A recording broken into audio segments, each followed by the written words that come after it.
Alright, let me find the honor to welcome the rotating Minister of Health and Social Welfare to please step up to the panel to present your Let me also, by way of nice gesture, welcome from the National Primary Healthcare Development Agency, Dr. Garba Ahmed.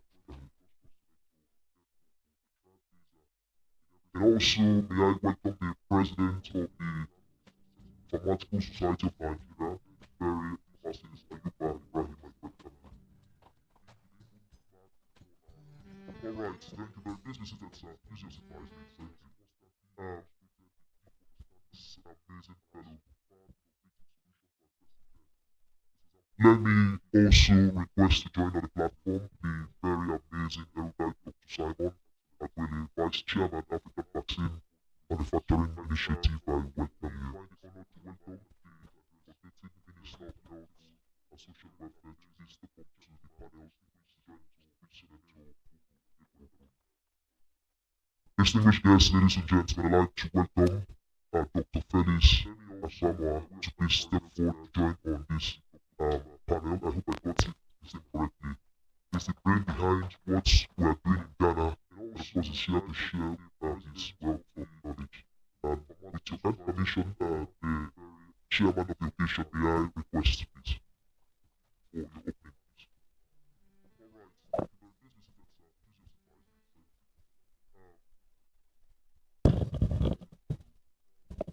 I think we should be all seated. And make this as comfortable as join on the platform. The session is amazing. Everybody, Vice Chairman, African Vaccine Manufacturing. Good afternoon, everybody. This is not meant to be a speech making day. Distinguished guests, ladies and gentlemen, I'd like to welcome Secretary Felix Asamoah to please step forward to join on this panel. It's the brain behind what we are doing in Ghana, and of course it's here to share a lot of knowledge. With your kind permission, the chairman died in the process. As a matter of fact, malaria is the biggest killer. So much so that the World Health Organization has put the figure, so much so that the World Health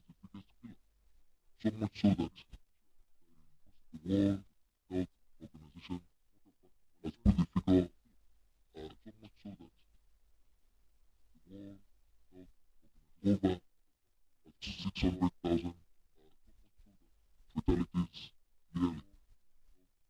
Over 600,000 fatalities. Malaria yearly is to us what COVID was to the Western world. Is to us what COVID. But I began to wonder, Western world, why African countries, African leaders began to wonder, never really African took it upon themselves to address the issues. Never really malaria and its consequences, upon themselves. especially amongst our malaria and its consequences populations in Nigeria here, especially amongst our. Let me make one admission. Population in Nigeria here. My blood group is AA. I think that is what it is. I have malaria practically every month. I'm sure there are many of you here who might not have experienced malaria once in their lifetime. But I also know many that have died because of malaria. Then you start to ask, how come African leaders, African governments have never really taken upon themselves to find a vaccine that is safe? It is not every vaccine that is safe.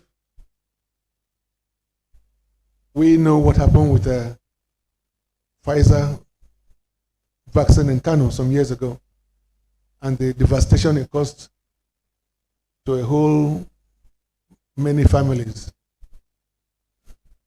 But just imagine what Europeans and the Western societies did for COVID.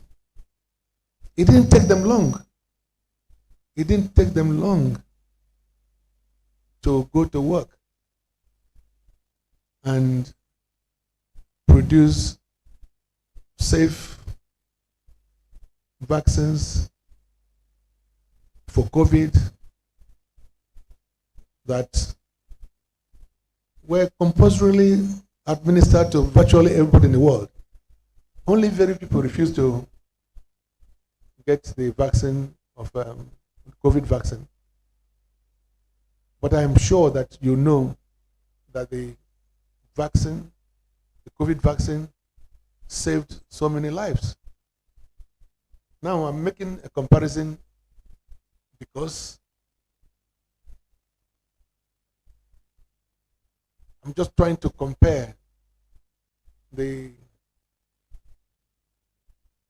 commitment of Western countries and African countries when it comes to important health issues.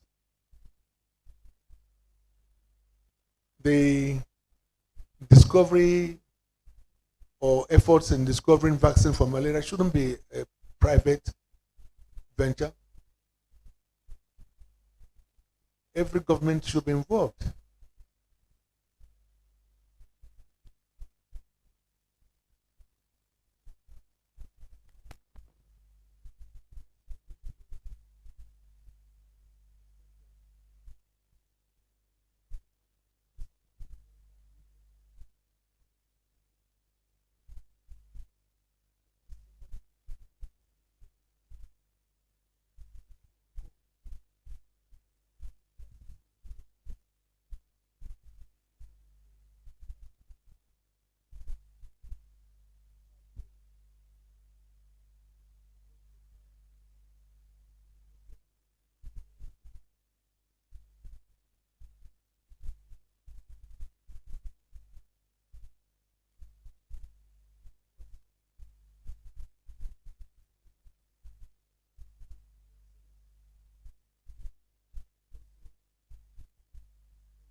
Malaria vaccines and malaria treatments.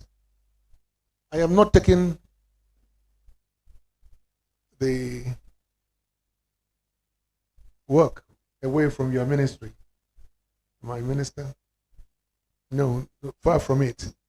What we're seeking is to have an agency that is solely responsible for malaria and its related issues. The agency will still be under the Ministry of Health.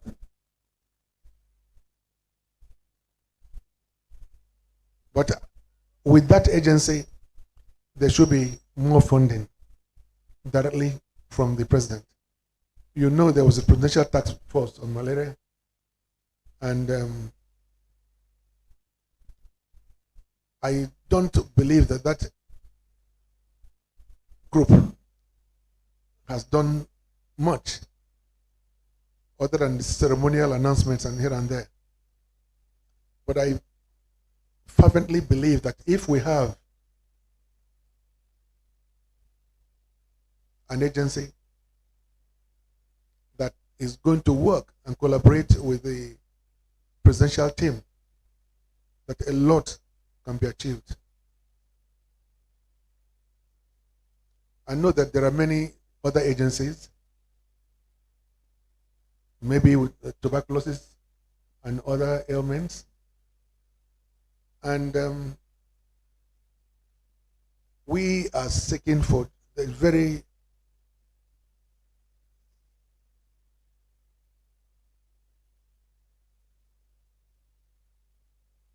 for some support from the ministry in all that we do in establishing this agency. Of course, our job is to make the law, enact the act, get it signed by the president.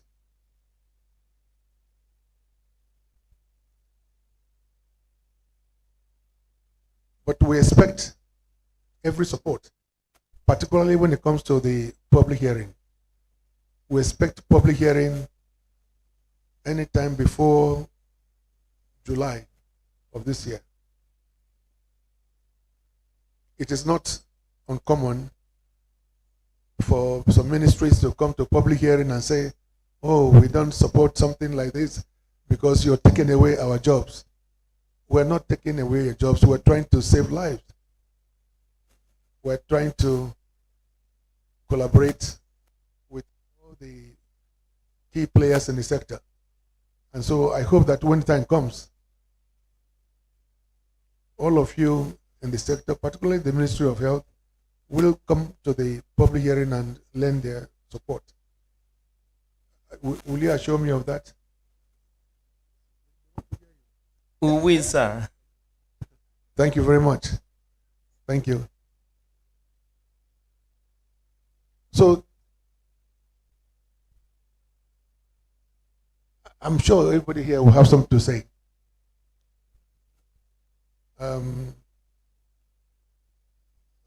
Michael, there's been some, where are the professors who have been involved with us?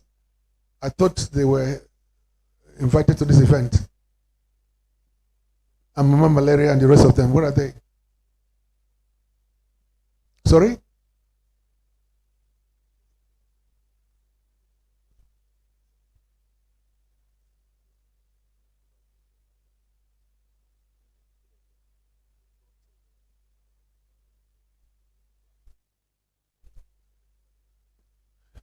Okay, thank you. I'm just asking about our research, some researchers that we've been working with. And he's telling me that the 3 of them coming from India had problems with their flight. But even at that, then the event should have been postponed. You know, and then the local professors who are involved in this as well, they ought to be here. And these are people that I've been working with for years. It is not enough to say that they will give their lectures,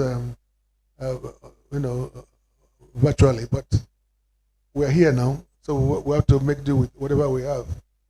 But the panel, I hope, will do justice to the subject matter today. You're all welcome. Thank you. I see one of my sisters from Delta State,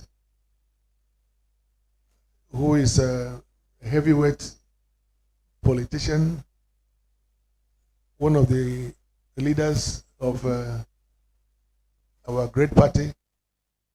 Now I have a new party,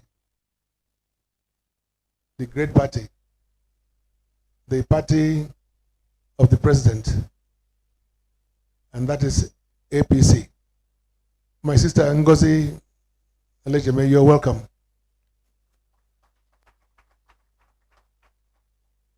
When I attended a meeting with her not long ago, they were calling her Oleje Cash. I didn't ask you why they were asking you, why they were calling you Oleje Cash, but maybe today we'll ask you to support and invest in malaria vaccine research. It's a very capital-intensive effort. Over the years, I've spent nothing less than $20 million, supporting researchers, especially amongst the scientists in America.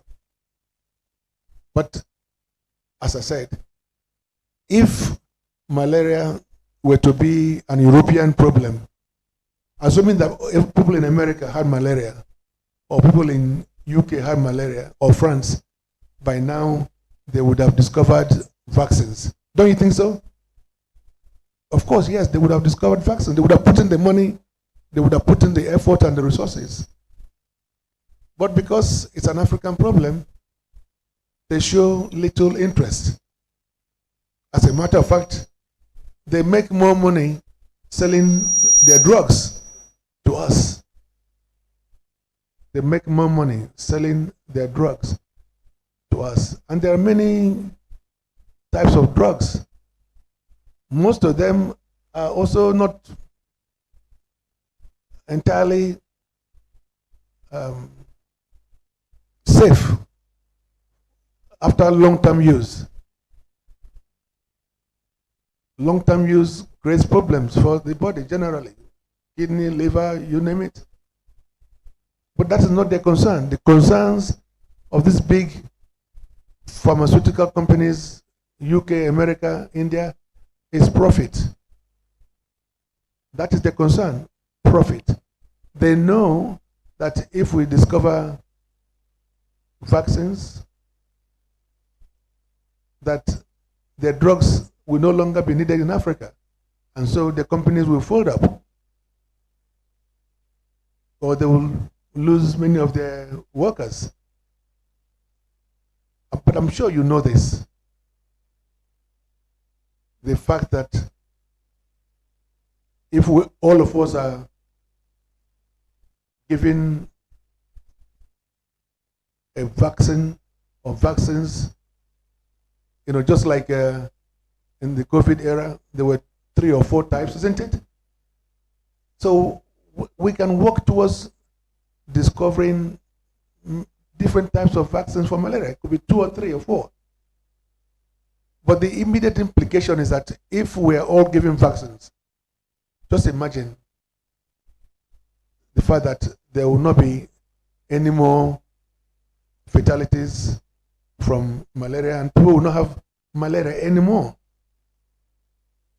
And when that happens, all the tablets, all the injections, if you don't, once you have the vaccines, it means that you don't need those medications anymore. So you now begin to understand that for the European or Western societies, their concern is profit over health. This is why our government in Nigeria, in Africa, should put the people first and invest heavily to achieve this. It is something that is achievable. Yes, we have the vaccines discovered just last year that is still on trial stages, but only for children under 2 years old. We can do better, and we will do better. Thank you very much.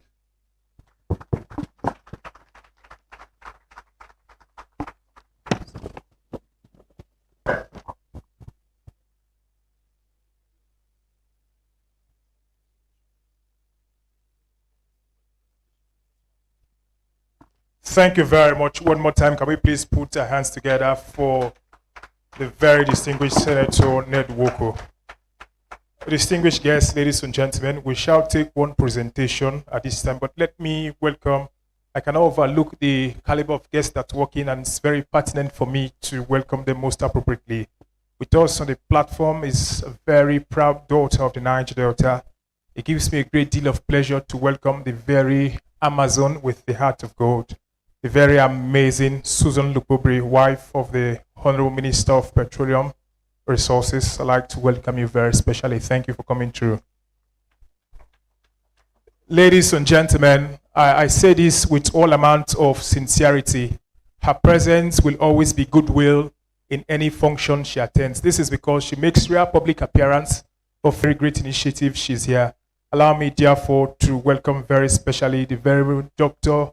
Ngozi Lejeme. I welcome you, former convener of the Shopee Subcommittee, Public Work and Road, and also former chairman of the board of the Nigerian Social Insurance Trust Fund, and also former chairman of the Trust Fund Pension PLC. I'd like to welcome you. Can we please give her a resounding round of applause? Thank you for joining us on the platform this very lovely afternoon.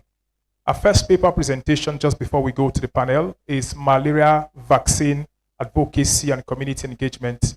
To help us do this presentation is a fellow of the Royal Society of Public Health, member of the American Public Health Association, member of the Harvard Alumni Association, also the director of the Technical Working Group of the Malaria Vaccine Project. Ladies and gentlemen, allow me therefore to welcome Dr. Michael Woku. Let's give him a round of applause.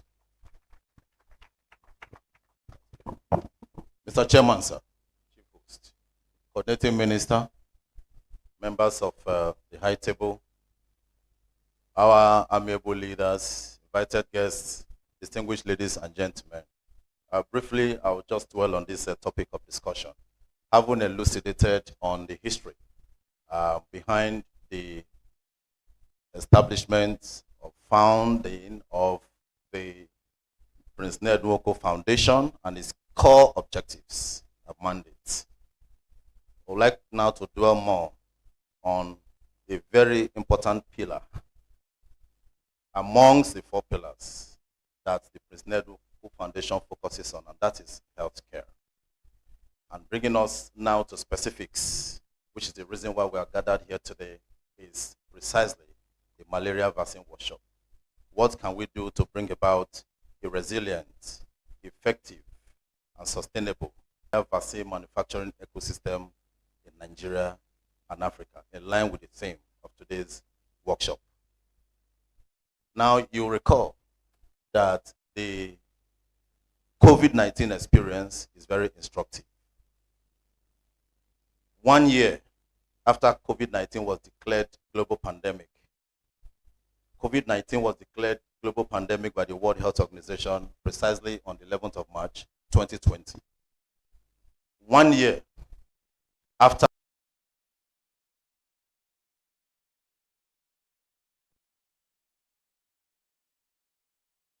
particularly the West found a vaccine for COVID-19.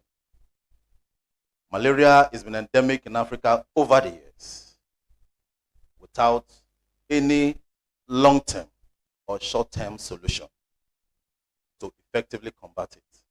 The reason is because it is an African problem and therefore requiring an African solution. But the fundamental question is this: if COVID-19 was endemic in Africa, would we have been able to profile a solution to COVID-19? That is the fundamental question. This underscores the need for Africa to now rise up to the occasion. I recall in September 2021, Mr. Chairman, that was the time we were doing a lot of work on that COVID-19. I had the honor and privilege to serve Delta State government as Senior Special Assistant Health Monitoring. I was also part of the COVID-19 team for we did a whole lot. I was in charge of border health surveillance. We worked very closely with the COVID-19 team all over the nation in order to keep the nation safe from COVID-19. We had policy papers flying around for our nostrils, our eyes, all our sensory organs. It was ensuring that we deliver promptly and approval on that side. Now, in September, when I also had the honor and privilege to be inducted as a fellow of the Royal Society for Public Health, United Kingdom, when I attended my first scientific section with the Royal Society, I made them to understand that at that time, even though we realized that Western countries led by the United States of America had achieved over 50% of vaccination of its population against COVID-19, the UK at that time had achieved over 56% of vaccination of its population. But at that time, Africa as a whole, as a continent, we had only achieved 2% of vaccination of the population of Africa, which is a far cry from what is expected. Even though I know that during the course of the work that we did under COVID-19, we had a lot of challenges, wherein our people, due to cultural belief system, rejected the vaccines. And so we did a whole lot of work, carried out a whole lot of advocacy. But again, the reason we did not achieve that vaccination trajectory of our population was because we were handicapped as a continent. We didn't have the technology to manufacture vaccines. And so we had to rely on the West. So we began to plead. They will call it advocacy, but we're practically begging the West to ship vaccines to Africa. In fact, at that time, we had different strains of COVID-19 because of the movement of persons from the region of less vaccination, high vaccination. And so it gave birth to different strains of COVID-19. I will make them to understand that, look, as far as COVID-19, no one is safe. Towards the end of that 2020,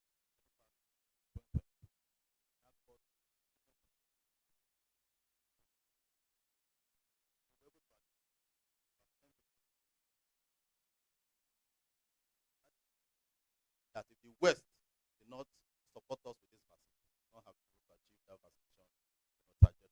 And even at that time, I also informed that the West did not only succeed in ensuring 50 to 60% of vaccination of their total population, they were also stockpiling vaccines. An average of about 1 billion vaccines were stockpiled in 2 months by Western countries, led by the United States of America, of course, Europe. And so that is why it has become imperative for Africa to rise up this variant curve. Yes, we're in the era of healthcare globalization, wherein we have a lot of international healthcare organizations now championing the campaign for Africa to rise up to the occasion and develop its own vaccine. How long can the West continue to spoon feed us? How long can the West continue to babysit us? African nations are hitherto rich nations with enormous mineral resources that we have not been able to harness. And if we're able to harness these resources at our disposal, we'll be able to create a pool of funds in order to guarantee healthcare funding. And if that comes to the fore, we could fund various vaccine programs, etc. And we'll be able to solve the problem. Now, how do we go from here? Just to give you a bit of semantics, the healthcare budget in the United States of America between 2024 down to 2025 stood at about $5 trillion United States dollars. That represents about 27% of the total budget.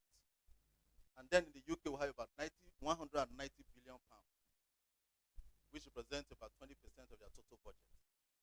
Then coming to Nigeria, our healthcare budget as of today is put at 2.48 trillion naira.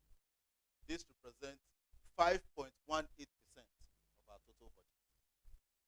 As of 2024, our healthcare budget was put at 1.2 trillion naira, which represents 4.47% of the total budget. And now, let's look at vaccine funding, for instance. In Nigeria, we are spending an average of about $302 million to fund various vaccine programs, etc. And these monies usually are contributed from both federal, state government, and a lot of donor agencies, Gavi, etc. Now, let us go to statistics in countries where you have a much more resilient healthcare system. Under COVID-19, the United States government spent $10 billion on COVID-19 vaccine program alone. Only COVID-19, $10 billion United States dollars. And of course, the CDC is supporting various vaccine programs involving children, etc., with another sum of about $4.8 billion United States dollars annually. Just look at these statistics and compare to what we have here. Then you come to the irresistible, if not beguiling conclusion, that we still have a long way to go. Now, how do we move forward? But the essence of this workshop is hands-on. We have had a lot of rhetorics in the past with respect to policy statements, policy documents. Nigeria is known all over the world to be a country with the most laudable policies. But where we have a gap is at the level of implementation. I believe that we have reached a threshold whereby we should begin to look at our healthcare policies and channel our pathways with which to implement them. One of those fora, carefully thought out to now chart a course, is actually this malaria vaccine workshop, powered by the Prince Ned Nwoko Foundation, and of course, ably led by our good chairman and principal, distinguished Senator President. Now, we need to now begin to look at areas in which we can bring about the resilient, sustainable malaria malaria vaccine manufacturing project or manufacturing ecosystem in Nigeria. How do we go about this? What the Prince Nedwoko Foundation did upon the directive of the distinguished senator to put together. Yes, the malaria eradication project as encapsulated by the foundation is very big.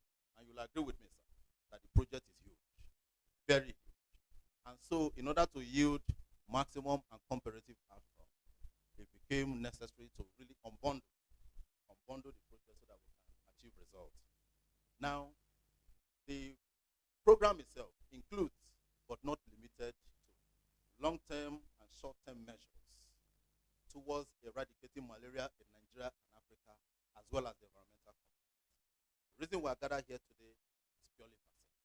Choose to unbundle the project, secure the vaccine arm, work with critical stakeholders in Nigeria and all over the world to see to how we can develop malaria vaccine with the requisite efficacy and potency that can be accepted by our people and that can deliver the results that we need. And that's the reason why we are seated here today. It is doable. And we have been able to put together a technical working group upon the directive of our amiable principal. We have representatives here from Nigeria, professors, technical partners from India. Sorry to say this, I just want to apologize on behalf of our technical partners from India. They took off from Mumbai. That was 2 days ago. And so when they got to Dubai, they missed their connecting flight from Dubai to Lagos 2 days ago. As I speak to you, they are currently in Dubai, struggling to get the next available flight to Nigeria. They have informed us that they will still come. Of course, in the meeting that we're going to have with the technical working group and of course our amiable principal, alongside other stakeholders, they will be present. However, they have expressed commitment and determination to their lecture virtually. And so you'll be hearing from them very shortly. Professor Friday Okonofa, one of the members of the technical working group, a man who is notable for medical research all over the world. But when it comes to medical research and malaria project, people fear him. He has been attending various programs that we have had in the past, but for today, he's unavailable absent because he has a few lectures to deliver at the Center of Excellence in Reproductive Health Innovation in the University of Ghana. But he has sent in his slide. He will be delivering his lecture here virtually. And so we have a barrage of other technical partners whom have expressed commitment and determination in order to contribute in no small measure towards ensuring that the goal of the reason why we are gathered here today is brought to the fore. And I'd like to also thank our amiable principal, chairman of the Nedwoko Foundation, Distinguished Senator Nedwoko, for his support. Because without his support, we don't have been able to come this far. Without much ado, because we don't really have much time, we have a lot to do today. And let me have just appeal to you to kindly be patient. But the whole essence of this workshop is for us to update information. You know, we're in the era of healthcare globalization. There's a lot of dynamics in healthcare. The point is that if you don't key into the dynamics of healthcare, you'll be termed a mediocre. A lot is happening in healthcare. In fact, we're told at the level of Harvard Medical School, where I was recently trained as an expert in healthcare quality, safety, leadership, and informatics program, that we should work very closely with the government order in our respective countries to develop an effective and robust learning health system, LHS, in order to effectively strengthen the health sector. And let me inform without fear of contradiction that the malaria vaccine project of Prince Nedwoko Foundation is one of those learning health systems that can help to effectively strengthen the healthcare delivery system in Nigeria. Thank you so much. Thank you very much. One more time, can we please give him a resounding round of applause?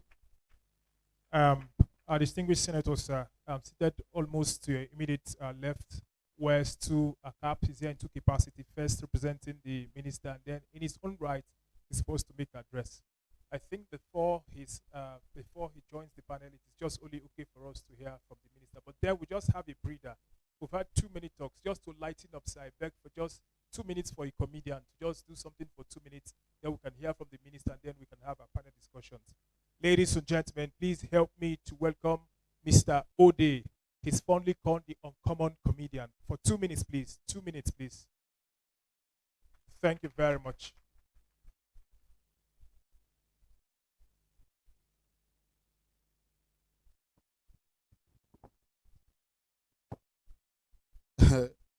No, no one clap because I think I be parasite. Abi. Please clap for me. I'm a comedian. Thank God we'll have some doctors here and small thing. Now make good doctor save one native doctor of malaria today for Guarimpa. But distinguished guests, ladies and gentlemen, my name is Mr. Ode the Uncommon, the intellectual mobile fine boy comedian. My duty is to make you to laugh. And if you refuse to laugh, not that I'm not funny, it's just that the malaria problem is bigger than my joke. So I will advise you to laugh. And whatever you are passing through, pass through it. It is your turn. Hello? If you say the worst exercise in this life is for you to run out of cash, and if you say the world is too small, wait, make contribution person, carry your money run. You go know say the world is a global place. Hello? Am I speaking your mind? Second-hand suit, no get trouser. For those who they buy them for you to see, you know what I'm talking about. Lean on me, no me say make you press me down. Fill out on, and they make visitor. They spot television remote. Hello? Person we no interest for occasion, decoration need define for an eye. And papa we old school fees need attend PTA meeting. Waiting you want talk. If I dey try more than clap now, easy. But ladies and gentlemen, help me celebrate my destiny helper. Let me clap for my destiny helper. Distinguished senator, God bless you, sir. Malaria is a serious issue. Sir, malaria tablet 35,000. Now vampire 9 bite me. That is serious. Honestly speaking, because see some people now are not laughing, not that I'm not funny. Just as the malaria issue have started coming, call with headache, pains, fever, all the rest. That is the truth. Sir, no be every man will wear suits. Let me say get money. Oh. Some of them are choir members. Person when they follow in full step, don't go mash poison. I come on my leg from my body. Hello? As I'm talking to you now, sir. As I'm standing here now, sir, are you aware that in Edo State, APC women lead than a man?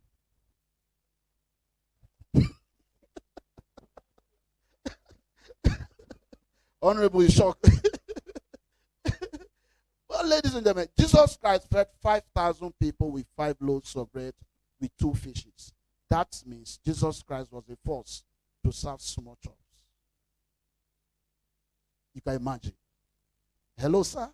Can I say continue? They say good name is better than riches. Good name and riches contest election. Now riches, now you win. Wisdom won't kill me. I like not. Now see finish. Now I make akara no follow for snacks. My friend won't go commit suicide, sir. He go buy poison. They wait for change. Waiting you won't use change do for burial ground. Hello. Don't look down on anybody. Who first buy car? Now buy old model. If you say nothing lasts on earth, sir, try to use Aboki perfume. You know that something lasts on earth. Mona clap, you know, easy. Oh. Malaria did this country, seriously. Oh. Not only for this Abuja, Igbo man go mocks because of contract. When they ask her, what is your name? You go say, Emeka Musa.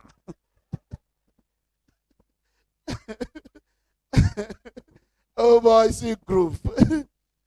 Sir, I'm so happy about this idea you brought. We will overcome malaria with all the idea you're bringing to make Nigeria a malaria-free country. But sir, you know easy. Malaria within my area. Some of them they speak language. They speak in Kogi language, Ayingba, Kaba. If malaria pass from my window, I know somebody is coming. But sir, you're the solution giver. That is why